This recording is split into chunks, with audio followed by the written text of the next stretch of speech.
வணக்கம் ஃப்ரெண்ட்ஸ். ரெகடிக்க ஆசை சீரியலில் இன்னும் எபிசோடில் என்ன நடக்குதுன்னு பார்க்கலாம் வாங்க. வீட்டில் ஸ்ருதியும் ரவியும் ஹாலில் நின்று பேசிகிட்டு இருக்க அண்ணாமலை ஒரு புக்கை வச்சிட்ருக்காரு. பறந்து அடித்து வர்ற விஜயா, ஏங்க ஏங்க உங்களுக்கு விஷயம் தெரியுமாங்க அப்படின்னு கத்திக்கிட்டே வந்து நிற்க, அவரும் நிமிர்ந்து பார்த்துட்டு என்ன விஷயம், ஏன் டென்ஷனாக இருக்கிற அப்படின்னு கேட்டுட்டு மறுபடியும் புக்கில் குனிஞ்சிக்கிறாரு. ரவியும் ஸ்ருதியும் கூட இந்த பக்கம் வந்து நிற்கிறாங்க. பார்வதி வீட்டுக்கு போயிட்டு வந்துக்கிட்டே இருந்தேங்க. வர்ற வழியில முத்துவும் மீனாவும் ஹாஸ்பிட்டல்ல இருந்து வெளியே வர்றத பார்த்தேன் அப்படின்னு விஜயா சொல்ல, கையில இருக்க புக்கை மூடி வச்சுட்டு ஹாஸ்பிட்டல்ல இருந்தா, ஏன் உடம்புக்கு முடியலையான்னு கேட்குறாரு அண்ணாமலை. ரவியும் கொஞ்சம் திகைப்பா பார்த்துட்டு இருக்க, ரவி முத்து ஏதாவது சொன்னானு அண்ணாமலை கேட்குறாரு. இல்லப்பா அப்படின்னு ரவி சொல்ல, காலையில நல்லா தானே இருந்தாங்க ரெண்டு பேரும் அப்படின்றாங்க ஸ்ருதி. ஏங்க இந்த பிரசவம்லாம் பார்ப்பாங்கல்ல அப்படின்னு சொல்லிக்கிட்டே உட்கார்ற விஜயா, அந்த ஹாஸ்பிட்டல்ல இருந்து தான் வந்தாங்க, அவங்க எதுக்குங்க அங்கே போனாங்க அப்படின்னு சம்மந்தப்பட்டவங்க வீட்டுக்கு வர்றதுக்கு முன்னாடியே விஜயா வந்து கேள்வியா கேட்டு பற்ற வச்சிட்டு இருக்காங்க. அதை அவர்கிட்ட கேட்டு அவருக்கு எப்படிமா தெரியும் அப்படின்ற குரல் கேட்க எல்லாருமே வெளியே பார்க்குறாங்க. விஜயாவும் எழுந்து வேகமாக ஓடுறாங்க முத்துக்கிட்ட. முத்துவும் மீனாவும் உள்ளர வர்றாங்க. எங்கடா போயிட்டு வர்றீங்க அப்படின்னு அர்த்தமே இல்லாமல் விஜயா கேட்க, அதான் ஹாஸ்பிட்டல் போயிட்டு வரோன்னு உங்களுக்கே தெரியுமே அப்படின்னு முத்து கொஞ்சம் கவலையும் வெறுப்புமா சொல்கிறாரு. என்ன முத்து, உடம்பு எதுவும் சரியில்லையா அப்படிங்கிற அண்ணாமலை பக்கத்தில் வந்து நிற்கிற மீனாவை பார்த்துட்டு, நீ ஏம்மா டல்லாக இருக்கன்னு கேட்குறாரு. ரெண்டு பேரும் எதுவும் பேசாமல் அமைதியாக நிற்க விஜயா முறைப்பும் குறுகுறுப்புமா பார்த்துக்கிட்டு இருக்காங்க. என்னாச்சு, யாருக்கு என்னாச்சு அப்படின்னு அண்ணாமலை கேட்க, மறுபடியும் ரெண்டு பேரும் மௌனமாகவே நிற்கிறாங்க. ஏய் கேட்குறேன்ல, எதுக்கு ஆஸ்பத்திரிக்கு போனீங்க அப்படின்னு ஆத்திரமா கத்துறாங்க விஜயா. மீனாவுக்கு வயிறு வலின்னு சொன்னாப்பா, அதான் போயிட்டு வந்தோங்கிறாரு முத்து. ஏய் சும்மா சொல்லாத, எதையோ மறைக்கிறீங்க அப்படின்னு விஜயா கத்த, அண்ணாமலை ஏன் இப்படி பார்த்துட்டு இருக்கிற பேசிட்டு இருக்கிறன்ற மாதிரி முறைக்கிறாரு. ஆண்டி அதுதான் சொல்றாங்கல்ல, அவங்க என்ன மறைக்க போறாங்கன்னு ஸ்ருதி கேக்குறாங்க. எனக்கு சந்தேகமா இருக்கு அப்படின்னு விஜயா காட்டு கத்தல் கத்த, என்ன சந்தேகம்னு ரவி கேக்குறாரு. இவ கர்ப்பமா இருப்பாளோன்னு எனக்கு சந்தேகமா இருக்குது அப்படின்னு விஜயா அதே குரல்லையே கத்திக்கிட்டு இருக்க. இப்ப டக்குன்னு எல்லாரும் முத்துவையும் மீனாவையும் பாக்குறாங்க. அண்ணாமலையும் நிமிந்து உட்கார்றாரு. அதான் இவங்க ரெண்டு பேரும் மறைக்கிறாங்க அப்படின்னு விஜயா சொல்ல, மீனா அழவே ஆரம்பிச்சிடுறாங்க. அதை பார்க்குற ஸ்ருதிக்கு கோவம் வந்துடுது. ஆண்டி நீங்கள் என்ன டாக்டர் மாதிரியே பேசிக்கிட்டு இருக்கிறீங்க, உங்களுக்கு என்ன அவங்கள பார்த்தாலே தெரிஞ்சிருமா அப்படின்னு ஸ்ருதியும் கொஞ்சம் கோவமாகவே கேட்குறாங்க. இல்லைன்னா எதுக்கு அந்த ஹாஸ்பிட்டலுக்கு போக போகிறாங்க அப்படின்னு விஜயா ஏதோ கொலக்குத்தம் பண்ணினா மாதிரி கேட்டுட்ருக்க. முத்துவும் மீனாவும் ஒருத்தர் பார்த்துக்கிறாங்க. அதான் மீனாவுக்கு வயிறு வலிக்குதுன்னு சொன்னால, அப்படி நல்ல விஷயமா இருந்தா சொல்லாமையா இருக்க போறாங்க அப்படின்னு அண்ணாமலை கேட்டுக்கிட்டு இருக்க. மீனா இன்னும் கொஞ்சம் சத்தமா அழறாங்க. முத்து கொஞ்சம் வலியும் சங்கடமா மீனாவை பார்த்துக்கிட்டு இருக்க. ஏங்க அவங்கெல்லாம் ஒன்றும் இப்போ குழந்தை பெற்றுக்க வேண்டாம் அப்படின்னு எல்லாம் என்னமோ இவங்க கையில் இருக்க மாதிரி சொல்லிக்கிட்டு இருக்காங்க. ரவி ரொம்பவே அதிர்ச்சியாகி, என்னம்மா இப்படி பேசுறீங்கன்னு கேட்குறாரு. ஆமாண்டா, இந்த வீட்டுக்கு வரப்போற முதல் வாரிசு மனோஜுக்கு பிறக்க போற குழந்தையா தான் இருக்கணும் அப்படின்னு விஜயா கத்த, எல்லாருமே வெறுப்பும் ஒரு கேவலமான பார்வையுமா விஜயாவை பார்க்குறாங்க. என்ன ஆண்டி இது நான்சென்ஸா இருக்கு, எப்போ குழந்தை பெற்றுக்கணுங்கிறது அவங்க இஷ்டம் அப்படின்னு ஸ்ருதி சொல்ல, அதெல்லாம் அப்படிலாம் விட முடியாது, உனக்கு குழந்தை பிறந்தா கூட நான் ஒத்துக்குவேன், ஆனா பூக்கற்றவளுக்கு பிறக்க போற குழந்தை இந்த வீட்டோட முதல் வாரிசா இருக்க கூடாது அப்படின்னு நிலைமை தெரியாம வெந்த பொண்ணுல வேலை பாய்ச்சிக்கிட்டு இருக்காங்க விஜயா. மீனா ரொம்பவே நொந்து போய் கதறிக்கிட்டே ரூம்குள்ள ஓடிடுறாங்க. விஜயா அப்படின்னு கோவமா கத்திக்கிட்டே அண்ணாமலை எழுந்து வர்றாரு. ஓடுற மீனாவை பார்த்து மீனான்னு கூப்பிட்டுட்டு, என்னம்மா என்ன நினைச்சு இப்படிலாம் பேசிட்டு இருக்கிறீங்க அப்படின்னு முத்து அவங்க அம்மா கிட்ட கத்துறாரு. உனக்கெல்லாம் மனசாட்சிங்கிறதே கிடையாதா, சும்மா பைத்தியக்காரத்தனமா பேசிக்கிட்டு இருக்கிற அப்படின்னு அண்ணாமலையும் கோவமா கத்துறாரு. ஆண்டி உங்க மேல இருக்கிற மரியாதைய நீங்களே குறைச்சிக்கிறீங்க அப்படின்றாங்க ஸ்ருதி. எப்படிம்மா உங்களால இப்படிலாம் பேச முடியுது, அண்ணியை ஹர்ட் பண்ணுறதுல உங்களுக்கு அப்படி என்ன சந்தோஷம் அப்படின்னு ரவியும் கேட்குறாரு. அப்பவும் அடங்காத விஜயா, நான் நம்ம குடும்ப நல்லதுக்கு தான் சொல்கிறேன் அப்படின்னு விஜயா சொல்ல, ஸ்ருதியும் ரவியும் டக்குன்னு முத்துவை பார்க்குறாங்க. அவ குழந்தை பெற்றுக்க கூடாதுன்னு சொல்கிறது தான் நல்லதாம்மா. ஏன்பா அம்மா எல்லாம் மீறி போய்கிட்டு இருக்காங்கப்பா அப்படின்னு முத்து சொல்ல, விஜயா யாரும் என்னை எதுவும் பண்ணிட முடியாது, என் பேச்சுக்கு இங்க யாரும் எதிர் பேச்சும் பேச முடியாதுன்ற மாதிரி ரொம்ப திமிரா நிக்கிறாங்க. அவளுக்கே நான் உடம்பு சரியில்லைன்னு ஹாஸ்பிட்டலுக்கு கூட்டிட்டு போயிட்டு வந்திருக்கேன்ப்பா, இவங்க என்னப்பா இப்படி பேசிட்டு இருக்கிறாங்க அப்படின்னு சண்டை போடுறது கூட மனசு இல்லாம குரல் உடைஞ்சு சொல்லிட்டு இருக்காரு முத்து. மனோஜ் தான் முதல்ல குழந்தை பெத்துக்கணுமா? ஏன் அவனை மாதிரி ஒரு ஃப்ராடு தான் இந்த வீட்டுக்கு முதல் வாரிசா வேணுமா உங்களுக்கு அப்படின்னு முத்து கேட்க, விஜயா பயங்கர ஆத்திரத்தோட வெடுக்குன்னு முகத்தை திருப்பிட்டு, பாத்தீங்களா எப்படி பேசுறான்னு அப்படின்னு விஜயா அண்ணாமலை கிட்ட சொல்ல, வாயை மூடுறியா அப்படின்னு பயங்கரமா கத்துற அண்ணாமலை, பசங்களை வளர்த்தும் போதே பாரபட்சம் பார்த்த, அடுத்து வர்ற தலைமுறைக்கும் உன் புத்திய காட்ட பாக்குறியா? மீனாவை அழ வச்சு பாக்குறதுல உனக்கு அப்படி என்ன சந்தோஷம்? அவ குழந்தைய பெத்துக்க கூடாதுன்னு சொல்றதுக்கு நீ யாரு அப்படின்னு அண்ணாமலையும் காட்டு கத்தலா கத்துறாரு. பாவம் அவங்க வேற உடம்பு சரியில்லைன்னு சொன்னாங்க, வந்ததும் வராதுமா இவங்க தேவையில்லாத பிரச்சனை பண்ணிட்டு இருக்காங்க, இந்த அறிவு கெட்டவங்க பேச்ச கேட்கறதுக்கு அவங்களையாவது போய் பார்க்கலான்னு ஸ்ருதி ரூம்குள்ள போறாங்க. இல்லங்க பூக்கட்டுறவ வந்து நம்ம அப்படின்னு விஜயா சொல்லிட்டு இருக்க, ஏய் 1,00,000 தடவை இதையவே நீ சொல்லிக்கிட்டு இருப்பியா? நான் கூட சாதாரணமா ஒரு என்ஜின் டிரைவர் தான், அப்புறம் ஏன் என்கிட்ட குடும்பம் நடத்தி 3 பிள்ளைங்களை பெத்துக்கிட்ட அப்படின்னு அண்ணாமலை ரொம்ப கேவலமா கேட்டு விட்டுடுறாரு. அப்படின்னு உர்ராங்குட்டானுங்க மாதிரி பார்த்துட்டு இருக்க விஜயா, அதுக்கு இல்லைங்க, மனோஜுக்கு பொண்ணு பார்த்துக்கிட்டு இருக்கிறேன், அதுக்குள்ள இவங்களுக்கு குழந்தை பிறந்தா அவனுக்கு கல்யாணம் எப்படிங்க நடக்கும் அப்படின்னு விஜயா அவங்க பேச்சுக்கு அவங்களே ஒரு சப்பம் மட்டும் கொடுக்குறாங்க. அம்மா நீங்க பேசுறதுல ஏதாவது லாஜிக் இருக்கா? அவனுக்கு பொண்ணு பாக்குறதுன்னா பாருங்க, இன்னும் டைவர்ஸ் கூட அவனுக்கு கிடைக்கல, அவனுக்கு அடுத்த கல்யாணம் பண்றதுக்கு இவ்வளவு ஆர்வமா இருக்கீங்க, இவனுக்கு கல்யாணம் ஆகி 3 வருஷம் ஆக போகுது, குழந்தை பிறக்க கூடாதுன்னு சொல்லிக்கிட்டு இருக்கிறீங்களேம்மா அப்படின்னு ரவியும் எரிச்சலும் கோபமா பேச, விஜயா என்ன சொல்றதுன்னு முழிக்கிறாங்க. நீங்க என்னெல்லாம் பேசணுமோ பேசுங்க, எவ்வளோ ஆடணுமோ ஆடுங்கன்ற மாதிரி முத்து பார்த்துக்கிட்டே நிக்கிறாரு. முத்து உங்க பையன்தாம்மா, அவனுக்கு பிறக்க போற குழந்தையும் இந்த வீட்டு வாரிசுதாம்மா அப்படின்னு ரவி சொல்ல, முத்து அழாத குறையா, டேய் ரவி அவங்க என்னையவே வாரிசா பார்த்ததில்லடா அப்படின்னு தழுதழுக்க, ஆமா அதுக்கு இப்ப என்னங்கிற மாதிரி விஜயா பாக்குறாங்க. என் குழந்தைக்கு என்ன நடக்கும்னு தெரியாதா அப்படிங்கிற முத்து அழுகையை உறிஞ்சிக்கிட்டு, இன்னும் பிறக்கவே இல்லை, ஆனா அதுவும் என்ன மாதிரியே அம்மாவுக்கு வேண்டாத புள்ளதான் போல இருக்கு அப்படின்னு கண்ணீர் விடுறாரு முத்து. முத்து உங்களுக்கு அறிவு வேணும், எங்கேயோ அலையட்டும், யார் வீட்லயோ போய் அண்டிக்கிட்டு இருக்கட்டும் அப்படின்னு விடாம இவ்வளவு கடனை வாங்கிட்டு வந்து அது வீட்டை திருப்பி வீட்டில் உட்கார வச்சிருக்கீங்கல்ல, அதுக்கு அந்த பக்கி என்ன வேணாலும் பேசதான் செய்யும், என் கதி தான் என் பிள்ளைக்கும் வரும்னு நினைக்கும் போது அப்படின்னு முத்து ரொம்ப உடஞ்சு அழ ஆரம்பிச்சிடுறாரு. எல்லார் மனசையும் இப்படி காயப்படுத்திக்கிட்டு தான் இருப்பியா நீ அப்படின்னு மானங்கிட்ட அண்ணாமலையும் கேட்கிறாரு. இன்னும் வீட்டை விட்டு துரத்தி விடணும் இல்லையா? வீட்டில் யாரும் ஒரு வார்த்தை கூட பேசாம விட்டா விஜயா ஆட்டோமேட்டிக்கா அடங்குவாங்க, அதை விட்டு இப்படி பதிலுக்கு பதில் பேசி அவங்களுக்கு மரியாதை கொடுத்துக்கிட்டு இருந்தா விஜயா இப்படிதான் ஆட செய்வாங்க. ரவி ரொம்ப சங்கடத்தோட முத்துக்கிட்ட வந்து, டேய் முத்து நீ ஃபீல் பண்ணாதடா, அம்மாவை பத்தி உனக்கு தெரியாதா? அம்மாவை பொறுத்த வரைக்கும் மனோஜ் மட்டும்தான் அவங்க பையன், நீயும் நானும் அவங்க கண்ணுக்கு கூட தெரிய மாட்டோங்கிறாரு ரவி. டேய் ரவி நான் ஓ மேல பாசமா தாண்டா இருக்கேன் அப்படின்னு விஜயா சொல்ல, அப்படி பார்ஷியாலிட்டி பார்த்து காட்டுற பாசம் எனக்கு வேண்டாமா அப்படின்னு ரவி கொஞ்சம் முன்னாடி வந்து சொல்றாரு.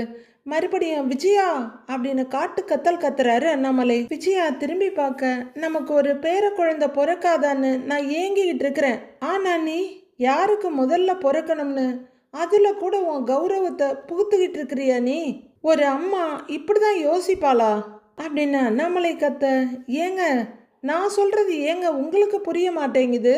நான் என்ன இவங்கள குழந்தை பெத்துக்க வேண்டாம் நான் சொன்னேன்? மனோஜ் வாழ்க்கையை பத்தி கொஞ்சமாவது யோசிச்சு பாத்தீங்களா? அவன் கல்யாணத்துக்கு முன்னாடி இவங்க ஆளுக்கு ஒரு குழந்தைய வச்சுக்கிட்டு இருந்தாங்கன்னா மனோஜுக்கு வயசாயிடுச்சுன்னு நினைக்க மாட்டாங்க அப்படின்னு விஜயா சொல்ல, இல்லைன்னா அவன் என்ன காலேஜ் ஸ்டூடெண்ட் நான் நினைக்க போறாங்க அப்படின்னு ரவி செம்ம பல்பு கொடுக்கறாரு விஜயாவுக்கு. இங்க பாரு, இந்த மாதிரி கேவலமா எந்த அம்மாவும் உலகத்துல யோசிக்கவே மாட்டாங்க அப்படின்னுட்டு அண்ணாமலை போய் உட்காந்துக்கிறாரு. உட்கார போனவரை தடுத்து நிறுத்தி, ஏங்க உங்களுக்கு தாங்க மனோஜ் மேல அக்கறை இல்ல, முத்து மேல இருக்கிற பாசம் உங்களுக்கு கொஞ்சமாவது மனோஜ் மேல இருக்கா அப்படின்னு விஜயா கேட்க, எனக்கு உன்ன மாதிரி எல்லாம் பிரிச்சு பார்க்க தெரியாது, எல்லாத்தையும் ஒரே மாதிரி தான் பாக்குறேன், அப்படின்னு அவரு வெறி பிடிச்ச மாதிரி கத்துறாரு. ஏங்க, முதல்ல மனோஜுக்கு கல்யாணம் நடக்கட்டுங்க. அவன் வாரிசு முதல்ல இந்த வீட்டுக்கு வர்றது தான் முறையா இருக்கும் அப்படின்னு விஜயா கட் அண்ட் ரைட்டா சொல்ல, ஏய், இந்த முறை கிரையெல்லாம் பேசிக்கிட்டு இருக்காத. பசங்களை எல்லாம் ஒரே மாதிரி பார்க்க தெரியல உனக்கு. உனக்கு மனோஜ் மேல இருக்கிற பாசத்துல பேசல, மீனா மேல இருக்கிற பொறாம அதுதான் அகோரமா வெளியே வருது. உன் மாதிரி ஒரு மட்டமான புத்தி இருக்கிறவ கூட நான் எப்படிதான் இத்தனை வருஷம் வாழ்ந்தேன்னு தெரியல அப்படின்னு அண்ணாமலை கத்த. ஏங்க, என்னங்க நீங்க அப்படின்னு விஜயா ஏதோ சொல்ல வர்றாங்க. பேசாத நீ, அந்தாண்ட போ அப்படின்னு கத்துறாரு அவரு. விஜயாவை சொல்லிட்டு இவரே முத்துக்கிட்ட வந்து, ஏன்பா மீனாவுக்கு என்னப்பா பிரச்சனைன்னு கேக்குறாரு. இல்லப்பா, ஒன்றும் இல்லப்பா அப்படின்னு முத்து தலையாட்ட, சரி நீ போய் பாரு போ, மத்ததெல்லாம் அப்புறம் பேசுவோன்னு அனுப்பி விடுறாரு அண்ணாமலை. விஜயாவை ரொம்பவே வெறுப்பும் அருவெறுப்பும் எரிச்சலுமா பார்த்துட்டு அண்ணாமலை ரூம்குள்ள போக, விஜயா மீனாவை நினைச்சு பயங்கர கடுப்போட நிக்கிறாங்க. இங்க ரூம்குள்ள மீனா வயிற்றுல கைய வச்சுட்டு அழுதுகிட்டு இருக்க ஸ்ருதி அவங்களுக்கு ஆறுதல் சொல்லிட்டு இருக்காங்க. மீனா, ப்ளீஸ் மீனா, அழாதீங்க மீனா, ஆன்ட்டி சொன்னதெல்லாம் ஒரு விஷயமாவே எடுத்துக்காதீங்க. அவங்க என்னைக்கு அறிவோட பேசி இருக்காங்க. உங்களுக்கு எப்போ குழந்தை பிறக்கணும்னு சொல்ல அவங்க யாரு? அது உங்களோட ரைட்ஸு அப்படின்னு ஸ்ருதி சொல்ல, அழுதுகிட்டு இருந்த மீனா அப்படியே கதறிக்கிட்டே ஸ்ருதியோட தோல்ல சாஞ்சிக்கிறாங்க. மீனா, இங்க பாருங்க மீனா, அழாதீங்க மீனான்னு ஸ்ருதி சொல்லிட்டு இருக்கு. முத்து உள்ளர வர்றாரு. கையில இருந்த பேக்க ரொம்பவே வெறுப்போட தூக்கி கட்டில்ல போடுறாரு. முத்து வர்றத பார்த்துட்டு நிமிர்ற மீனா அழ ஆரம்பிக்க ஸ்ருதி நகர்ந்துக்கிறாங்க. அடுத்து அப்படியே முத்துவை ஹக் பண்ணிட்டு அவங்க தோல்ல சாஞ்சி அழறாங்க மீனா. அவரும் முடிஞ்ச அளவுக்கு மெதுவா இறுக்கமா கட்டி பிடிச்சி மீனாவோட தலைமையில தலையை வச்சு அவங்களுக்கு ஆறுதல் கொடுத்துட்டு இருக்காரு. சரி, ரெண்டு பேரும் தனியா இருக்கட்டும், அவங்களே சீக்கிரம் கன்சோல் ஆகட்டும் அப்படின்னு ஸ்ருதி அங்கேருந்து போயிடுறாங்க. மீனா ரொம்ப நேரம் அழுதுட்டு இருக்க, அழாத, நான் இருக்கேன் அப்படின்னு ஆறுதல் படுத்துறாரு முத்து. பணம் வாங்குறதுக்காக மனோஜும் மொட்டை பாசும் வந்து தேவிகா வீட்டில் உட்கார்ந்துருக்காங்க.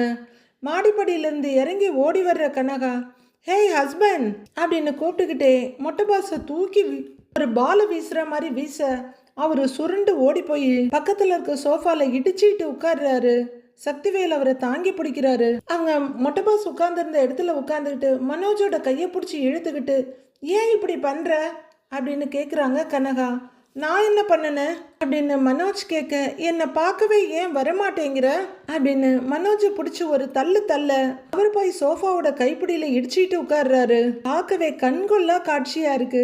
ஆனாலும் மொட்டபா சந்தோஷ்க்கு பண்ண ட்ரீட்மெண்ட்டை இவங்க மனோஜுக்கு பண்ணியிருந்தா இன்னும் நல்லா இருக்கும். மனோஜ் மேல நம்மளுக்கு தனிப்பட்ட கோபமும் வெறுப்புன்னு பெருசா எதுவும் இல்லை. ஆனா விஜயா பண்றத பாக்குறப்போ ஆட்டோமேட்டிக்கா மனோஜ் வெறுத்துருவோம். மனோஜ் கொஞ்சம் பயத்தோட பார்க்க, அம்மா சொன்னாங்க நான் உன் ஒய்ஃப் உன் கூடவே தான் இருக்கணும்னு, நாம ரெண்டு பேரும் ஜாலியா விளையாடலாமா அப்படின்னு கனகா ஜாலியா இப்படி அப்படியே ஆடிக்கிட்டே கேட்க மனோஜ் கொஞ்சம் திகிலோட பாக்குறாரு. மாட்னடி மச்சி நல்லா அனுபவின்ற மாதிரி மொட்டபா சந்தோஷ் மனோஜை பார்த்துட்டு சக்திவேலை பார்க்க அவரு நடத்துங்கன்ற மாதிரி பாக்குறாரு. அப்படின்னு மனோஜ் பதில் சொல்ல யோசிச்சுட்டு இருக்க, நீயே வரமாட்டேங்கிற அப்படின்னு அவரோட கையில ஒரு குத்து குத்துறாங்க கனகா. அது ஷோரூம்ல நிறைய வேலை, அதான் இனிமே வர்றேன் அப்படின்னு மனோஜ் சொல்ல, வருவல்ல அப்படின்னு கனகா கேட்க, வருவேங்கிறாரு அவரு. டெய்லி வரணும், நம்ம விளையாடலாம் அப்படின்னு சொல்லிட்டு கனகா அவரையே பார்த்துட்டு விளையாட்டுத்தனமா ஆடிக்கிட்டு இருக்க, என்ன விஷயம் ஏதுன்னு சொன்னாங்களா அப்படின்னு மனோஜ் சக்திவேல் கிட்ட கேக்குறாரு. அவங்களே இப்ப வந்துருவாங்கன்றாரு அவரு. ஐயோ, எப்படி இவகிட்ட சமாளிக்கிறதோ அப்படின்னு மனோஜ் உட்கார்ந்துருக்க. தேவிகா ஒரு கையில 2 பேக் எடுத்துட்டு வர்றாங்க. 2 பேக்கையும் கொண்டு வந்து டீப்பாய் மேல வைக்க, என்ன மேடம் இது 2 பேக் கொண்டு வந்திருக்கீங்கன்னு மொட்டை பாஸ் கேக்குறாரு. சொல்றேன் அப்படிங்கிற தேவிகா, மாப்பிள்ள நீங்க சொன்ன மாதிரியே 10 லட்சம் ரெடி பண்ணிட்டேன், இந்த பேக்ல 5 லட்சம் அந்த பேக்ல 5 லட்சம் இருக்கு அப்படின்னு தேவிகா சொல்ல மனோஜ் எழுந்து நிக்க, அந்த பக்கம் சக்திவேல் மொட்டை பாஸ் அவங்க 2 பேரும் எழுந்து நிக்கிறாங்க. மனோஜ் அந்த பண பைய பார்த்துட்டு நிமிர, நான் சொன்னேன்ல பப்பரப்பா மனோஜ், இன்னைக்கு உங்க கட்டத்துல வரவு இருக்குன்னு, இப்ப நடக்குது பாருங்கன்றாரு சக்திவேல். ப்ரோ டைவர்ஸ் கேஸ் சீக்கிரம் முடிஞ்சிருங்கிறாரு மொட்டை பாஸ். மனோஜ் தேவிகா பக்கம் திரும்பி ரொம்ப தேங்க்ஸ் ஆண்டி அப்படின்றாரு. மாப்பிள்ள, இந்த பணம் உங்களுக்கு தான். நீங்க இந்த பணத்தை வச்சு டைவர்ஸ் கேஸை கிளியர் பண்ணிடலாம், உங்க பிசினஸை டெவலப் பண்ணிடலாம். எங்களுக்கு இருக்கிற வசதிக்கு நீங்க தனியா பிசினஸ் பண்ணுன்ற அவசியமே இல்லை. ஆனா உங்களோட ஆசைக்கு நீங்க இந்த ஷோரூமை நடத்தலாம். உங்களுக்குன்னு ஒரு சுய கௌரவம் இருக்குல்ல அப்படின்னு தேவிகா சொல்ல, ஆமாமா அவருக்கு சுய கௌரவம் தான் முக்கியம் அப்படின்னு உள்கூத்து வச்சு வந்து சொல்றாரு மொட்டை பாஸ். அவரு சொந்த காலில் தான் முன்னேறணும்னு நினைப்பாரு இல்ல ப்ரோ அப்படின்னு மொட்டை பாஸ் கேட்க, ஏற்கனவே மனோஜ் அவரை முறைக்க ஆரம்பிச்சிட்டாரு. கொஞ்சம் உங்க திருவாயை மூடுறீங்களா அப்படிங்கிற மனோஜ் தேவிகா பக்கம் திரும்பி, சொன்ன மாதிரி பணத்தை கொடுத்ததுக்கு ரொம்ப தேங்க்ஸ் ஆண்டி அப்படின்னு சொல்ல அவங்க அப்படின்றாங்க. அந்த பணப்பைய ரொம்ப ஆர்வமா பார்த்துட்டு மனோஜ் அதை எடுக்க குனிறாரு. ஒரு நிமிஷம் மாப்பிள்ள அப்படின்னு தேவிகா கூப்பிட, ஐயோ கை கேட்டினது பாய்க்கு எட்டாம போயிடுமோன்னு மனோஜும் மொட்டை பாசும் திக்குன்னு பாக்குறாங்க. இந்த பணம் உங்களுக்கு தான், நான் சொன்ன மாதிரி உங்களுக்கு கொடுத்துடுறேன். ஆனா இதை எடுக்கிறதுக்கு முன்னாடி எனக்கு ஒரு உத்தரவாதம் கொடுக்கணும்ன்றாங்க தேவிகா. மனோஜும் மொட்டை பாசும் திடுக்குன்னு அவங்களையே பார்த்துட்டு இருக்க, மேடம் என்ன உத்தரவாதம்? இவர் தான் உங்க பொண்ணை கல்யாணம் பண்ணிக்கிட்டாருங்கிறாரு சக்திவேல். யார கல்யாணம் பண்ணா அப்படின்னு கனகா வந்து கேட்க, அட உன்னதாமா அன்னைக்கு கூட கோவிலுக்கு போனோமே அப்படின்னு மொட்டை பாஸ் சந்தோஷ் சொல்ல, எஸ் எஸ் எஸ் அப்படிங்கிற கனகா அவங்களோட கழுத்தில் இருக்க மஞ்சக்கயிறை காட்டி, இதை நீதானே கட்டுன ஹஸ்பண்ட் அப்படின்னு கேட்குறாங்க. ஆமாங்கிறாரு அவரு. ஆன்டி நீங்க என்ன சொல்ல வர்றீங்க அப்படின்னு மனோஜ் கேட்க, கல்யாணம் மட்டும்தான் முடிஞ்சிருக்கு, மத்த எதுவுமே நடக்கல அப்படின்ற தேவிகா அங்க நிக்கிற கனகாவை பாக்குறாங்க. கொஞ்சம் யோசிக்கிறவங்க, கனகா நீ உள்ளர போறியான்னு கேக்குறாங்க. மாட்டேன், என் ஹஸ்பண்ட் கூட தான் இருப்பேன் அப்படின்னு மனோஜ் கையை இழுத்து பிடிக்கிறாங்க. சொன்னா கேளு, வா இங்க வா அப்படின்னு தேவிகா கனகாவோட கையை பிடிச்சி இழுக்க, போ மாட்டேன், போ வரமாட்டேன், நான் வரமாட்டேன் அப்படின்னு இவங்க அடம் பிடிக்க, தேவிகா மனோஜ் கையில இருந்து இவங்க கையை எடுத்து விட்டு கூட்டிட்டு போறதுக்கு படாத பாடுபடுறாங்க. ஒரு வழியா மனோஜ் கையில இருந்து கனகாவை கையை பிரிச்சு எடுக்கிற தேவிகா, இங்க பாருமா வள்ளிக்கிட்ட போய் அவருக்கு ஜூஸ் போட சொல்லு அப்படின்னு தேவிகா சொல்றாங்க. அதான் நம்ம கடைக்கு போகும்போது ஜூஸ் மாமா ஜூஸ் வாங்கி தர்றாங்கல்ல அப்படின்னு கனகா சொல்ல, ஜூஸ் மாமாவா அப்படின்னு பயங்கரமா அதிர்ந்து போய் பாக்குறாரு மொட்டை பாஸ். அட ஏயா நீ வேற ஏதோ சொல்லிட்டு போகுதுன்னு விடாமன்னு மனோஜ் திரும்பி பார்க்க, எனக்கு இந்த பேர் தேவையான அவர் கொந்தளிக்கிறாரு. கனகா நீ போய் வள்ளிக்கிட்ட ஜூஸ் போட்டு தர சொல்லு, அவ தருவா அப்படின்னு சொல்ல, ஓகேன்றாங்க கனகா. ஹஸ்பண்ட் இருங்க ஜூஸ் போட்டு எடுத்துட்டு வரேன் அப்படின்னு கனகா அங்கிருந்து போறாங்க. மாப்பிள்ள சாந்தி முகூர்த்தம் தள்ளி போய்கிட்டே இருக்கு அப்படின்னு தேவிகா சொல்ல, அதான் பிரச்சனையெல்லாம் முடிஞ்சு அதுக்கப்புறம் வச்சுக்கலான்னு சொன்னேனே அப்படின்னு மனோஜ் எங்கேயோ பார்த்துட்டு சொல்றாரு. அதான் நான் பணம் கொடுக்க போறேனே, அதனால இப்பவே சாந்தி முகூர்த்தத்துக்கு நாள் குறிச்சிட்டா எனக்கும் நிம்மதியா இருக்குன்றாங்க தேவிகா. மனோஜ் அமைதியா நின்னுட்டு இருக்க, அவரே ஒரு நல்ல நாள் பார்த்து சொல்லட்டும்னு சக்திவேல சொல்றாங்க. அவர் ஏதோ பெரிய பதவியை கொடுத்த மாதிரி அப்படியே பெருமையும் புன்னகையுமா பார்த்துட்டு இருக்காரு. இந்த பக்கம் மனோஜ் அவரை திரும்பி பார்க்க, அவங்க சொல்றதும் சரிதானே அப்படின்னு சக்திவேல் சொல்ல, மனோஜ் யோசனையை அப்படியே இந்த பக்கம் திரும்புறாரு. நீங்க தேதிய சொல்லிட்டு இந்த பணத்தை எடுத்துட்டு போங்கன்றாங்க தேவிகா. உன்னை விட உன் அத்தைக்கு பயங்கர பிசினஸ் மைண்டு ப்ரோ அப்படின்னு மெதுவா மனோஜ் பக்கத்துல வந்து சொல்லிட்டு மறுபடியும் கொஞ்சம் பின்னாடி போயிடுறாரு மொட்டை பாஸ். கொஞ்ச நேரம் அமைதியா நிக்கிற மனோஜ், என்ன ஆண்டி நீங்க இப்படி சொன்னீங்கன்னா அப்படிங்கிறாரு. உடனே பப்பரப்பா மனோஜ் அவங்க சொல்றதும் சரிதானே, இப்ப இந்த பணத்தால உங்களுக்கு டைவர்ஸும் கிடைச்சிரும், பிசினஸ்லயும் நல்லது நடக்கும் அப்படின்னு புன்னகை மன்னனா மனோஜியை பார்த்துட்டு இருக்காரு சக்திவேல். மனோஜ் யோசிக்க அவரையே பார்த்துட்டு இருக்காரு மொட்டை பாஸ். மனோஜ் யோசனையா 4 8 முன்னாடி நடக்க சக்திவேல் அப்படியே மெதுவா வர்றாரு. நீங்களே ஒரு நல்ல நாள் பார்த்து சொல்லுங்கன்றாங்க தேவிகா. அவரும் காத்துல கையை நீட்டி கணக்கெல்லாம் போட்டுட்டு 2 பேர் ஜாதகத்தையும் பார்க்கும்போது வர்ற அமாவாசை அன்னைக்கு தான் நல்ல நாளாவும் உன்னதமான நாளாவும் உகந்த நாளாவும் இருக்கு, அன்னைக்கே சாந்தி முகூர்த்தத்தை வச்சிடுவோம் அப்படின்னு சக்திவேல் சொல்ல, அமாவாசை அன்னைக்கா அப்படின்னு அதிர்ச்சியோட கேக்குறாங்க தேவிகா. ஆமாங்க மேடம் அன்னைக்கு சரியா இருக்கும் அப்படின்னு சக்திவேல் சொல்ல, தேவிகா உடனே பதட்டத்தோட, இல்லைங்க அன்னைக்கு எனக்கு பொண்ணுக்கு இல்லை எங்களுக்கு செட் ஆகாது அப்படின்னு சொல்ல, மனோஜம் பின்பக்கமாக திரும்பி பார்த்துட்டு இருக்காரு. சக்திவேலு எல்லாரையும் மாறி மாறி பார்க்குறாரு. இந்த 2 ஜாதகக்காரங்களுக்கும் அன்னைக்கு தான் கிரகங்கள்லாம் அலைனாயி ஒரே நேர்கோட்டுல வருது. அப்ப இவங்க வாழ்க்கைய ஆரம்பிச்சா உங்க பொண்ணும் குணம் ஆவாங்க, பிறக்க போற குழந்தையும் கோடீஸ்வர யோகத்தோட பிறக்கும் அப்படின்னு சக்திவேல் சொல்ல, பரவாயில்ல அப்படின்னு தேவிகா முகத்துல சின்னதா ஒரு புன்னகை வருது. மனோஜ் உடம்புக்குள்ள ஒரு கலவர கடலே ஓடிக்கிட்டு இருக்கு. நீங்களே கணிச்சு கொடுத்துட்டீங்க, சரியா இருக்கும்னு நம்புறேன் அப்படின்னு தேவிகா சொல்ல, நம்புங்க, அன்னைக்குதான் நல்லது நடக்கும்ன்றாரு சக்திவேல். தேவிகாவும் சரிங்கன்னு ஒத்துக்கிறாங்க. மனோஜ் இன்னமும் கலங்கி போய் நிக்க, மாப்பிள்ள இது உங்களுக்கு ஓகே தானேன்னு கேக்குறாங்க தேவிகா. மனோஜ் சக்திவேலை பார்க்க, பப்பரப்பா மனோஜ், உங்க அதிர்ஷ்டமான வாழ்க்கையோட கார் ரேஸ் ஆரம்பிக்க போகுது. இப்ப ஆக்சிலேட்டர் உங்க கையில இருக்கு அப்படின்னு ஒரு கார் மெக்கானிக் ரேஞ்சுக்கு சக்திவேல் ஆரம்பிச்சுட, அது காலுக்கு கீழே தானே இருக்குன்னு மொட்டை பாஸ் கேக்குறாரு. அப்படின்னு அவரு ஒரு முறைக்க, இல்ல கையிலயும் இருக்கலான்னு ஒத்துக்கிறாரு அவரு. நீங்க ஸ்டெப் எடுத்து வச்சாதான் நீங்க ஆசைப்படுற வாழ்க்கைய நீங்க வாழ முடியும், புரிஞ்சுதா அப்படின்னு சக்திவேல் கேட்க, சரிங்க சார், நீங்க சொன்னா சரியா தான் இருக்குங்கிறாரு மனோஜ். அவரு ரொம்ப பெருமையா அப்படின்னு தலையாட்ட, செம்மையா நீ அப்படிங்கிற மாதிரி சக்திவேலை மொட்டை பாஸ் பார்த்துட்டு இருக்காரு. எனக்கு ஓகே ஆண்டி அப்படின்னு மனோஜ் சொல்ல, தேவிகா ரொம்பவே பெரிய புன்னகையோட, ரொம்ப சந்தோஷமாப்ல, பணத்தை எடுத்துக்கோங்க, சீக்கிரம் டைவர்ஸ் கேஸை கிளியர் பண்ணிடுங்க, உங்க பிசினஸையும் டெவலப் பண்ணுங்க, என் பொண்ணை நல்லா பார்த்துக்கிட்டா எனக்கு அதுவே போதும் அப்படின்னு தேவிகா புன்னகை மண்ணியா சொல்ல, மனோஜ் வந்து அந்த பணத்தை எடுக்கிறாரு. 2 பேக்கையும் 2 கையில எடுக்கிறவரு அப்படியே அதையே பார்த்துட்டு நெஞ்சோட அணைச்சிக்கிறாரு. மீனா ஃப்ரிட்ஜில் எதையோ வச்சுக்கிட்டு இருக்க, முத்து ஹாலில் உட்காந்து கணக்கு எழுதிட்டு இருக்காரு. அம்மா அப்படின்னு மனோஜ் கூப்பிட, வாடா மனோஜ்னு கூப்பிட்டுக்கிட்டே விஜயா வர்றாங்க.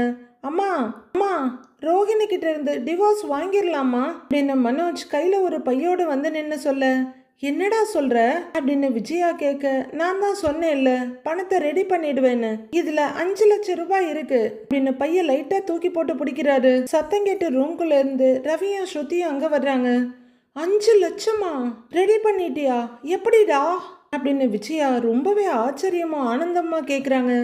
நான் தான் சொன்னேன் இல்லம்மா, எனக்கு பணம் கொடுக்கறதுக்கு ஃப்ரெண்ட்ஸ் இருக்காங்கன்னு அப்படின்னு மனோஜ் சொல்ல, ஐயோ என்னால நம்பவே முடியலடா, இவ்வளோ சீக்கிரத்துல பணத்தை ரெடி பண்ணிட்டேன்றாங்க விஜயா. ஆமாம்மா இதை பாருங்க அப்படின்னு பெருமையா பேக்கை ஓபன் பண்றாரு அவரு. விஜயாவை அதை விரிச்சு பார்த்துட்டு, ஐயோ அப்படின்னு 2 கட்டு பணத்தை கையில எடுத்து பாக்குறாங்க. மறுபடியும் அவங்க பணத்தை உள்ளர வைக்க, முத்து, மீனா, ரவி, ஸ்ருதின்னு எல்லாரும் பார்த்துக்கிட்டே நிக்கிறாங்க.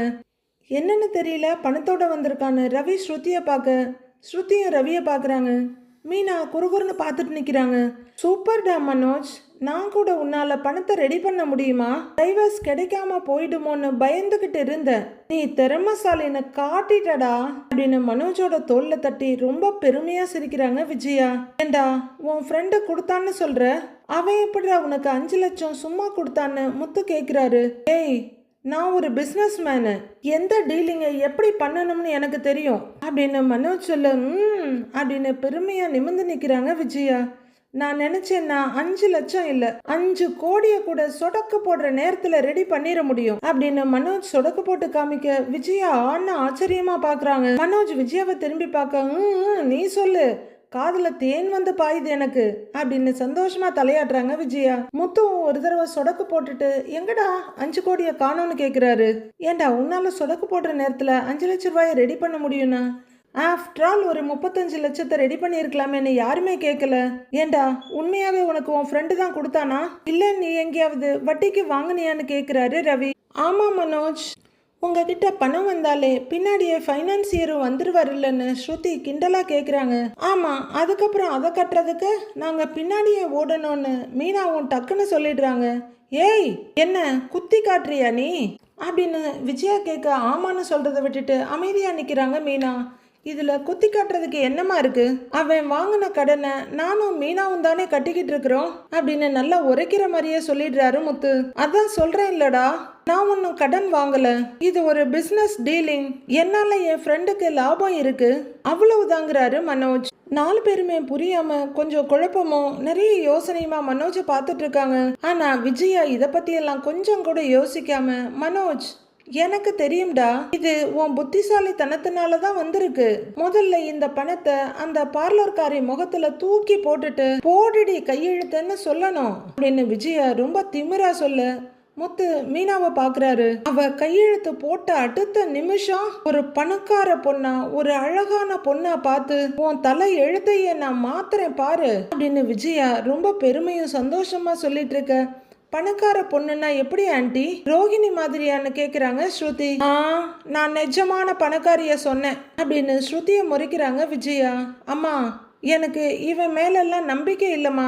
இந்த வீட்டு கடனை கட்டுறதுக்காக காசு கேட்டப்ப இல்லைன்னு சொன்னான். இப்ப எப்படி கொஞ்ச நாள்லயே 5 லட்சத்தை கொண்டு வந்து நிக்கிறான்னு கேக்குறாரு முத்து. எதுக்கும் இந்த பணம் எப்படி வந்துச்சுன்னு நல்லா செக் பண்ணணுங்கிறாரு ரவி. டேய், உங்க எல்லாருக்கும் என் மேல பொறாமடா. ஏன் என்னால இவ்வளவு பணத்தை ரெடி பண்ண முடியாதா அப்படின்னு மனோஜ் வந்து கோவமா கேட்க, அதானே என்ன கூட வந்து நிக்கிறாங்க விஜயா. ஏய் முத்து, உனக்கு 8 வண்டி இல்ல 80 வண்டி ஓடினாலும் அதே இடத்துல தான் இருப்ப அப்படின்னு மனோஜ் சொல்றது என்னமோ உண்மைதான். பணத்தை பூரா இப்படியே தார பார்த்துட்டு இருந்தா 80 வண்டி இல்ல 800 வண்டி ஓடினாலும் இதே கதை தான். ஆனா மனோஜ் கணக்கு வேற. நான் படிச்சவன், என்னைக்குமே நான் ஒரு பிசினஸ் மேன், அதை மைண்ட்ல வச்சுக்கோ அப்படின்னு மனோஜ் ரொம்ப பெருமையா சொல்ல. அப்படியா, இன்னும் மிச்சம் மீதி ஏதாவது இருக்கா சொல்லு பார்க்கலாங்கிற மாதிரி தாவாங்குட்டையில விரல வச்சுட்டு பார்த்துட்டு இருக்காரு முத்து. மீனா முத்துவை பேசங்காட்டி சுறுசுறுன்னு வந்து நிக்கிறாங்க. நீ எப்பவுமே ஒரு குடிகாரன் தானே மனோஜ் சிரிப்போட சொல்றாரு. நாளைக்கு நான் நினைச்சா பிசினஸ்ல முன்னுக்கு வந்து உன்ன மாதிரி 100 வண்டி வாங்க முடியும். ஆனா நீ நினைச்சா என்ன மாதிரி படிக்க முடியுமா அப்படின்னு மனோஜ் ரொம்ப பெருமையும் திமிருமா கேட்டுட்டு இருக்காரு. அவ்வளவுதானு முத்து பார்த்துட்டு இருக்க.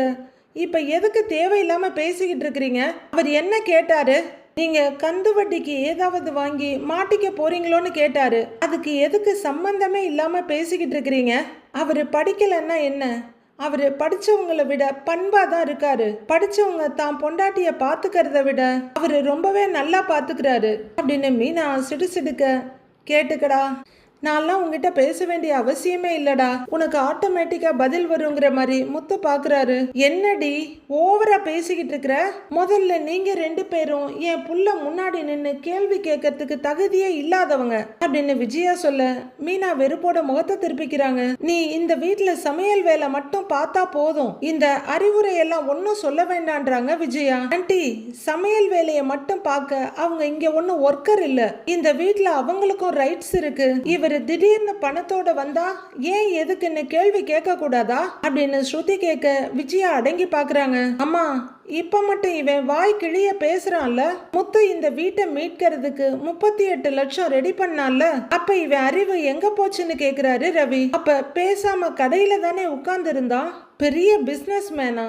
டேய், அப்ப எங்கடா போச்சு உன்னோட பிசினஸ் டீலிங் எல்லாம் அப்படின்னு மனோஜை பார்த்து கேட்டுட்டு, நீங்களும் அவன் என்ன பண்ணனாலும் சப்போர்ட் பண்ணிக்கிட்டே இருங்க அப்படின்னு ரொம்பவே வெறுப்போட சொல்றாரு ரவி. என்ன இவெல்லாம் இவ்வளவு தூரம் பேசுறான், இப்படி வறுக்கிறான்னு விஜயாவும் மனோஜும் ரவியை அதிர்ச்சியோட பாக்குறாங்க. நாளைய ப்ரோமோவில் விஜயா ரொம்ப திமிரா முதல்ல அந்த பார்லர்காரிக்கு ஃபோன் பண்ணி உடனே வந்து இந்த பணத்தை வாங்கிக்கிட்டு கையெழுத்து போட்டுட்டு போன்னு சொல்லு அப்படின்னு விஜயா சொல்ல, சரிமாங்கிற மனோஜ் போன் எடுத்து ரோஹிணி கால் பண்ணிட்டு ஹலோங்கிறாரு. சொல்லு மனோஜ்ங்கிறாங்க ரோஹிணி. நீ கேட்ட 5 லட்சம் பணம் ரெடி ஆயிடுச்சுன்னு மனோஜ் சொல்ல அப்படியே ஷாக் அடிச்ச மாதிரி நிக்கிறாங்க ரோஹிணி. நீ வந்தன்னா பணத்தை வாங்கிக்கிட்டு சைன் போட்டு கொடுத்துட்டு போய்கிட்டே இருக்கலாங்கிறாரு மனோஜ். அப்ப எல்லாம் முடிஞ்சதுன்னு சொல்றல்ல அப்படின்னு ரோஹிணி கண்ணீர் குரல்ல கேட்க, நாளைக்கு எல்லாம் முடிஞ்சிருங்கிறாரு மனோஜ். ரோஹிணி நிக்க முடியாம தள்ளாடி அப்படியே சோஃபால உட்கார்றாங்க. மனோஜ் அவரோட மொபைல பாக்குறாரு. அதுல ரோஹிணியோட பிக் இருக்கு. நாளைக்கு எல்லாம் முடிஞ்சிருமான்னு கேட்டா உண்மையிலேயே எல்லாமே முடிஞ்சுதா அப்படின்னு மனோஜ் கலக்கத்தோட யோசிக்கிறாரு. அவர் மைண்ட்ல ரோஹிணி வர்றாங்க. உன்னை பிரிஞ்ச அடுத்த நிமிஷமே நான் உயிரோட இருக்க மாட்டேன், அப்பவாச்சும் உனக்கு என் லவ் புரியும்ல அப்படின்னு ரோஹிணி சொன்னதும், நீ இல்லாத லைஃப் எனக்கு வேண்டாம் அப்படின்னு ரோஹிணி சொன்னதையும் நினைச்சுக்கிட்டு அப்படியே இருட்டுல உட்கார்ந்துருக்காரு மனோஜ். அடுத்து என்ன நடக்க போகுதுன்னு வர எபிசோட்ல பார்க்கலாம் ஃப்ரெண்ட்ஸ்.